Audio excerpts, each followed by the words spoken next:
അലകൾ പടകിൽ ആടിച്ചെന്നാൽ അല്ലല്ലൊരൽപ്പവുമില്ലെനിക്ക്.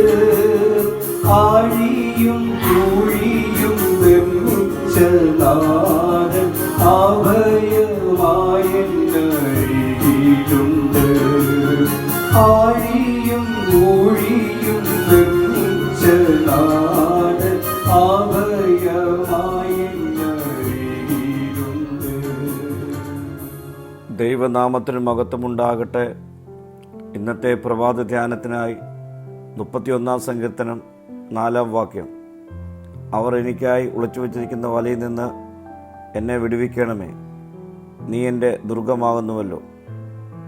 ദൈവത്തെ തൻ്റെ സങ്കേതമായും ശക്തിയായും തിരിച്ചറിഞ്ഞുകൊണ്ട് ദാവീദ് താൻ നേരിടുന്ന കണികളിൽ നിന്നും ഭീഷണികളിൽ നിന്നും രക്ഷയ്ക്ക് വേണ്ടിയുള്ള ഒരു പ്രാർത്ഥനയായി നമുക്ക് ഈ വാക്യത്തെ കാണാം.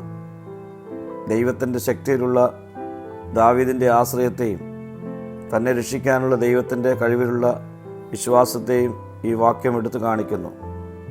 നീ എൻ്റെ സങ്കേതമാകുന്നു എന്നതിലൂടെ അപകടത്തെ അഭിമുഖീകരിക്കുമ്പോൾ സംരക്ഷണത്തിൻ്റെയും സുരക്ഷിതയുടെയും സുരക്ഷിതമായ സ്ഥലമെന്ന നിലയിൽ ദൈവത്തിൻ്റെ പങ്കിനെ ദാവീദ് ഓർമ്മിപ്പിക്കുന്നു.